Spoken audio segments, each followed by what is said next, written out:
Bonjour et bienvenue sur Guidance vers la lumière. J'espère que vous allez bien. Je suis ravie de vous retrouver pour une nouvelle guidance intuitive sur la thématique votre série préférée, vous et votre autre. Donc je remercie infiniment tous mes abonnés qui sont toujours fidèles, qui m'ont rejoint sur le groupe Facebook pour parler de la vie et également ceux qui nous rejoignent ou regardent pour la première fois la vidéo. Je vous souhaite la bienvenue et n'hésitez pas à vous abonner en cliquant sur la cloche de notification pour recevoir les prochaines guidances. Bien sûr, les guidances, ce sont des tendances générales. Je vais aller capter un petit peu les énergies collectives. Et aujourd'hui, on va aller voir un petit peu qu'est-ce qui fait peur à votre autre, en fait. Qu'est-ce qui l'éloigne de vous et le rend aussi fuyant. On va aller affronter un petit peu ce qui le bloque et voir comment on peut effectivement mieux le comprendre déjà. Bon, je dis il parce que je suis une femme, mais votre autre, c'est la personne à laquelle vous pensez, bien sûr, vous interchangez.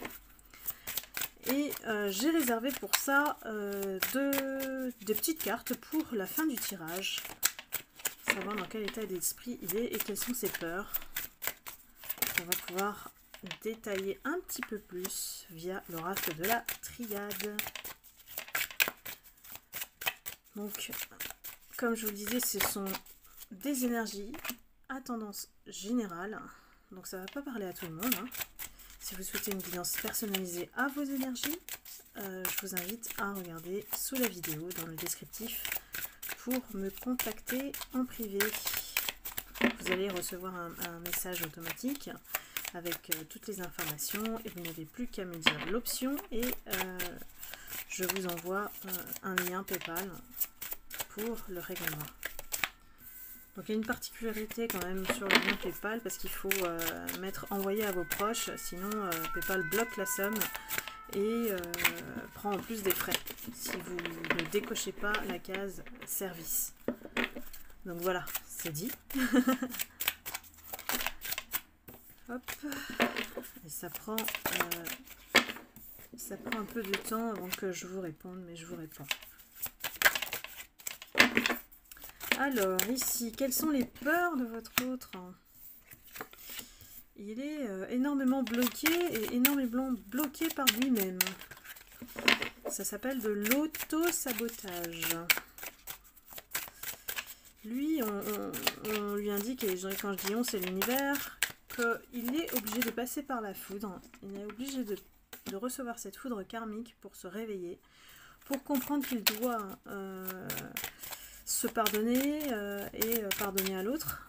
Voilà, d'être plus dans une quête de sens par rapport à sa vie, d'arrêter de fonctionner comme il fait depuis des années. Ça s'est transformé en rigidité et d'être un peu plus ami, voilà, dans les relations plutôt que d'être dans l'illusion et le mensonge, qu'ici on vous voit clairement voilà, baigné dans cette atmosphère qu'il vous avez subir, c'est-à-dire le masque qui crée l'illusion, mais aussi c'est quelqu'un qui n'a pas peur de mentir.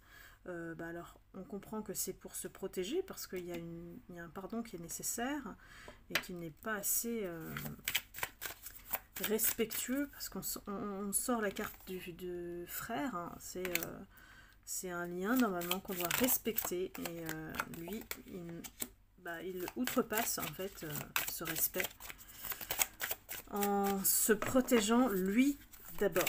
Donc oui, c'est égoïste, mais ça fait partie de ses peurs, c'est ce que je vous transmets. Son fonctionnement découle de quelque chose, voilà. Je pense qu'il a subi quelque chose peut-être de dramatique, voire un traumatisme qui fait qu'il a ce dysfonctionnement au niveau de son comportement. Par défaut, je pense que c'est quelqu'un qui va mentir plutôt que d'être lui-même, d'être vrai. Je pense que c'est quelque chose qui le fait de manière automatique pour se protéger. Ensuite, on lui dit pourtant, il a tout pour réussir, hein. C'est quelqu'un qui a vraiment tout pour réussir et il a juste besoin de nettoyer, faire du nettoyage, alors autant intérieur qu'extérieur, donc ça joue à l'intérieur de lui et au niveau de son entourage, pour lequel peut-être il doit faire un tri, peut-être que tout le monde ne lui veut pas du bien, peut-être qu'il n'est pas bien entouré, pour voilà, avoir la possibilité d'être lui, d'être un homme, quoi, voilà.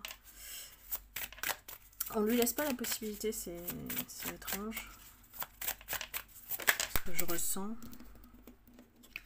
Oui, oui, je pense qu'on l'entraîne en fait, surtout dans des énergies qui ne lui correspondent pas en fait au départ et qu'il a dû suivre peut-être par circonstance ou par protection ou par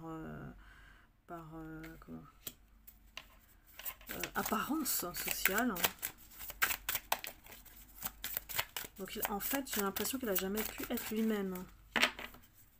C'est un peu dramatique de se cacher derrière un masque pour plaire à tout le monde. Donc là, on lui demande effectivement de mettre de l'ordre. C'est un appel à l'ordre de l'univers. Et qu'il puisse s'enraciner et trouver ses marques, ses repères à lui, qui ne soient pas celles des autres.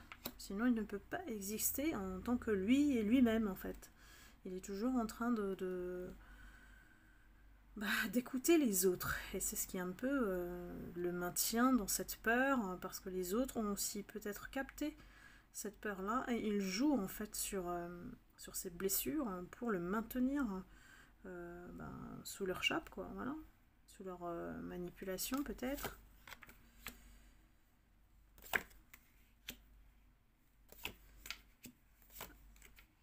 Alors bien sûr, c'est lui qui a la clé pour créer effectivement déclencher un nouveau cycle. Il a la clé pour se réveiller et voir les messages tels qu'ils sont. Que le lien dans lequel vous êtes, c'est un lien unique de fusion et que c'est aussi une bénédiction. Donc, est-ce qu'il va recevoir le message de clairvoyance ? Ça, c'est autre chose. Et ça, c'est quelque chose qu'il cache au fond de lui, voilà. Mais ça fait aussi partie de ses peurs, cette relation qui est trop fusionnelle. Donc bon, bien sûr, ça va parler que aux personnes à qui cela s'adresse. Pour lui, au fond de lui, il sait que ce lien est une bénédiction, mais il en a peur. Donc voilà ce qu'il fait exactement. Il se met en pénitence. Il se dit non, c'est pas pour moi, ça me fait trop peur, je peux pas avancer, c'est trop pour lui. Il préfère s'emprisonner, s'enfermer sur lui-même plutôt que de vivre cette relation. C'est un peu étrange, mais oui, c'est quelqu'un qui n'est pas du tout à l'aise avec, on va dire, la relation sérieuse, sentimentale, puisque là on parle de vous et votre autre, donc forcément c'est une relation, un lien qui mène vers un engagement, vers quelque chose de sérieux. On annonce un début de cycle, et il est en train de l'entamer, il a peur, donc il s'isole. C'est quelqu'un qui, quand il a peur, il s'enferme sur lui-même. C'est quelqu'un un peu ermite, on va dire, qui trouve pas les solutions, qui trouve pas la clé. Pourquoi ? Parce qu'il tourne en rond avec lui-même. Et j'ai l'impression qu'il a du mal avec l'ordre, en fait. Il a du mal avec l'ordre, avec ce qui est juste. C'est bizarre, hein ? Mais c'est quelqu'un qui cherche l'ordre, cherche l'équilibre, mais ses peurs le bloquent vraiment fondamentalement, quoi. Voilà, c'est quelqu'un qui se cherche. Il est en train de se chercher. En fait, c'est quelqu'un qui sait pas sait pas ce qu'elle veut, quoi. Votre autre se met tout le temps dans l'épreuve. Il a besoin de peut-être faire la guerre. On a l'adversaire. C'est quelqu'un qui se sent exister que dans le combat, le conflit, qui n'est pas habitué à l'amour. Hein. Lui, c'est qui va gagner quoi dans l'histoire, qui va avoir le dessus. Sa vision de la relation, c'est comme de faire la guerre. Donc, c'est fatigant, quoi. Même moi, là, j'ai une énergie qui fatigue, là. Et lui, il a besoin de renaître, quoi. Il a besoin de se réconcilier aussi avec ses deux polarités, hein, féminine, masculine. J'ai l'impression que c'est quelqu'un qui est comme vous savez, comme un soldat, quoi, comme un militaire. Il est programmé pour être dans les conflits. C'est pas très... Soit il est dans les conflits, parce qu'il les provoque, ou il ne remet pas les gens à leur place, et du coup il se sacrifie. Il a vraiment deux modes particuliers. C'est peut-être un rapport de force dominant-dominé. S'il est dominant, bah, il devient un adversaire. S'il est dominé, bah, il se sacrifie. Donc, voilà un peu son fonctionnement qui le maintient dans ses peurs. Il est toujours centré sur lui-même. Hein. Il cogite beaucoup, quoi. C'est quelqu'un qui cogite beaucoup. Il essaye de trouver des solutions. Peut-être qu'il élabore des stratégies, des façons de faire pour s'en sortir. Mais j'ai l'impression qu'à chaque fois, c'est ces deux cartes-là qui me disent mais c'est un schmilblick, quoi. C'est un labyrinthe qui se crée tout seul. Je comprends mieux pourquoi il est dans le désert, voilà. On a le désert. C'est quelqu'un qui est solitaire, en fait. Quelqu'un qui... je pense qu'il se complique la vie et il ne se comprend même pas lui-même, quoi. Donc il se dit, de toute façon, il n'y a personne qui me supporte, donc je vais rester tout seul. Je préfère rester tout seul. Je suis trop compliqué, je sais pas ce que je veux. Peut-être que c'est quelqu'un qui le reconnaît, ça, hein, et qui s'est senti incapable d'aller plus loin dans cette relation, parce que il n'est confortable qu'avec le superficiel, parce que là, comme ça, il n'a pas besoin de s'engager. Dès lors que ça devient sérieux et qu'il y a un engagement, un investissement, c'est quelqu'un qui fuit, hein. C'est quelqu'un qui préfère rester avec lui-même. Ben oui, il y en a qui sont compliqués. Il y en a qui sont compliqués, voilà. Il aime le silence, c'est quelqu'un qui aime la solitude et le silence. Du coup, ça vous rend très difficile la manière de le cerner, on n'y arrive pas. Parce que c'est un vrai mystère, lui. Voilà, lui, il se sent exister que dans les conflits, que dans quelque chose, dans un rapport de force, voilà. Donc c'est... Voilà. Je sais pas d'autres mots. C'est vraiment très... C'est une dualité, quoi. Voilà. C'est un conflit intérieur et j'ai l'impression que c'est en permanence et que ça tourne en rond en fonction des situations devant lesquelles il se trouve, et il est toujours indécis. C'est quelqu'un qui est toujours indécis. Et tant qu'il ne se positionnera pas, il ne pourra pas être heureux ou quoi que ce soit, parce qu'en fait il se met tout seul dans cette voie où il ne doit pas choisir. Vous voyez un peu il me fatigue. Il me fatigue. Et pourtant, voilà, il aurait envie d'un retour. Hein. Il aurait envie d'un retour.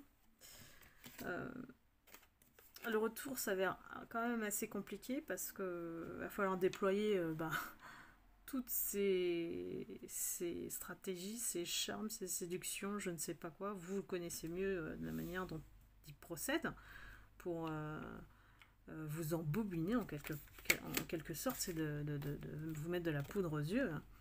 Et il sait qu'il est toujours maladroit et qu'il fait n'importe quoi vis-à-vis de vous. Que quoi qu'il fasse, en fait, il a l'impression qu'il fait toujours les choses pas bien, pas comme il faut, en tout cas vis-à-vis de vous. J'ai l'impression que votre réaction, en fait, lui indique qu'il est toujours dans l'erreur, dans ce qu'il fait. Donc ça aussi, je pense qu'il y a un aspect en lui qui le décourage, parce que c'est pas quelqu'un qui a beaucoup confiance en lui. On voit un petit peu le personnage, hein, là. Et donc, à force, il n'essaye plus, parce que à chaque fois, ben, c'est jamais ce qu'il faut, c'est jamais bien fait, voilà. Et que peut-être vous, en face, vous avez beaucoup d'attentes le concernant, alors que lui, il est au niveau, on va dire, ras les pâquerettes concernant les relations. En tout cas, le relationnel sérieux, le relationnel dans lequel il faut s'investir et faire des efforts. C'est quelqu'un qui, je ressens, qui n'aime pas faire des efforts. Par contre, il met toute son énergie pour être dans le rapport de force, être dans la domination. S'il domine, il a l'impression de contrôler la situation, et donc que la relation, tout va bien, quoi. Tout va bien. Mais c'est pas ça la vie, il n'a pas compris ça. Mais c'est ce qui le maintient dans la peur. Il a envie quand même de vivre quelque chose qui dure, hein, et qui dure dans le temps. Mais il est conscient quand même qu'il est dans l'erreur, quoi. Et qu'il n'y a que le temps qui va pouvoir faire en sorte qu'il va se reconnecter à son âme. Donc voyez un petit peu le profil de cet autre qui, j'ai l'impression qu'il tourne en rond, en fait. C'est un peu binaire, hein. Soit c'est noir, soit c'est blanc, et il ne sait pas faire au milieu, et il se met tout seul en pénitence, en situation de malheur dans sa vie, parce que soit il maîtrise, tout va bien, soit il maîtrise pas, il se met en sacrifice. Donc j'ai envie de dire, il se crée, il est bien malheureux, quoi, dans sa vie là, hein. Donc voilà, ça vous indique un petit peu comment il s'enferme, en fait, dans ses peurs. Sachez que quand il vient vers vous, je pense qu'il fait 3 pas en arrière avant, hein. Donc c'est quelqu'un qui a profondément peur de faire des efforts, d'aller de l'avant. Donc le moindre petit découragement, c'est quelqu'un qui fuit. Voilà. Et qui se cache derrière le fait de pas être capable. Voilà. Il se sent pas capable. Donc forcément, il prend la fuite. On va aller voir un petit peu quelles sont ses peurs. Alors, en complément de la triade, je me répète chaque jour que tout changement n'est qu'affaire d'entraînement. Lorsque la tâche à accomplir semble insurmontable, il faut se rappeler que nous sommes tous des athlètes de l'âme. Le courage et la force se musclent chaque jour. Donc là, clairement, on lui dit à votre autre qu'il manque de courage. Il manque effectivement de persévérance dans ce qu'il veut faire. Il se contente de la surface, il ne va pas en profondeur, lui. Et qu'il s'attache peut-être à certaines rigidités de l'esprit qui font que il tourne en rond et il est toujours dans sa zone de confort. Où, voilà, ça le rassure d'être même dans les souffrances, même dans le malheur, ça le rassure. Donc là, j'ai envie de dire, c'est un peu... après, ça devient très de l'auto-sabotage, quoi. C'est qu'on reste dans des situations qui ne nous conviennent pas, et puis on les détruit en plus. Ensuite, on lui dit « L'amour me fait peur. Je redresse les épaules, je regarde loin devant moi et je m'entraîne à être aimé. D'abord par moi-même. Il est impossible d'aimer ou de se laisser aimer si l'on ne s'aime pas. D'abord soi-même. Tout ce qui vise à améliorer l'opinion que j'ai de moi et l'amour que je me porte m'aidera à accepter sereinement l'amour de l'autre. » Voilà, donc ça rejoint effectivement le descriptif du profil que je viens de vous faire, c'est que c'est quelqu'un qui ne sait pas aimer parce qu'il ne sait pas s'aimer lui-même. Donc il y a un véritable travail pour accepter déjà d'être heureux. C'est s'il n'atteint pas cette connexion avec son âme qui lui dit restaure en toi l'amour que tu n'as pas, c'est un énorme vide qui fait qu'il le remplit d'une manière qui nous semble à vous normale, quoi, j'ai envie de dire, un peu tordu. C'est un peu du à l'envers. Et voir quand ça va à l'extrême, c'est du toxique pour nous, quoi. Donc cette personne, elle doit vraiment sortir de sa zone de confort et ne plus avoir peur de l'amour. Et ça, c'est un vrai chemin qui peut être très très long. Alors, ici nous avons le message des anges. Intuition, fais confiance à ton intuition et sache que ce qui te semble logique n'est pas nécessairement vrai. Trouver une réponse à la question empoisonne ton cœur. Une multitude de possibilités existent, cesse de les ressasser et laisse la solution émerger. Nous, tes anges, nous te guidons. Fais confiance à ce que tu ressens, car ce que tu ressens de bon est bon. Et oui, mais là j'ai envie de dire aussi, cette personne, elle n'arrive pas à accepter ce qui est bon. Elle ne prend que ce qui est mauvais. C'est un peu bizarre, mais dites-moi si le profil vous a parlé dans les commentaires. Et puis, c'est vraiment, comparé aux précédentes guidances, on a ce profil qu'on a déjà vu, que j'ai déjà capté, qui effectivement préfère être dans cette logique un peu rigide et un peu à l'envers, au lieu d'écouter son cœur, puisque l'intuition, c'est la voix du cœur. Donc voilà, c'est très... voilà, on a appris beaucoup de choses sur votre autre, là, dans ce tirage. Donc j'espère que ça vous a plu. Donc n'hésitez pas à mettre un like, qui me fera plaisir et me montrera aussi votre soutien. Et bien écoutez, on va dire suite au prochain épisode, là. Donc n'hésitez pas à me faire parvenir vos questions dans le groupe Facebook. C'est vous qui pouvez aussi m'indiquer les questions à tendance générale que je peux poser lors des guidances sur YouTube. Et puis je vous dis à très bientôt, je vous embrasse et puis prenez soin de vous surtout, ne l'attendez pas. Ne l'attendez pas. Je vous aide à effectivement mieux le cerner, mieux le connaître peut-être, j'espère, et à patienter ou pas, voilà, selon la qualité de la relation ou du lien que vous avez avec votre autre. Mais dans tous les cas, vivez votre vie, c'est très important. Ne vous sacrifiez pas pour une personne, surtout si elle ne vous met pas en priorité dans sa vie. C'est aussi être logique avec soi, être cohérent. Voilà, et bien je vous dis à très bientôt pour la prochaine guidance, et puis je vous envoie beaucoup d'amour et de lumière. À très bientôt, bye bye.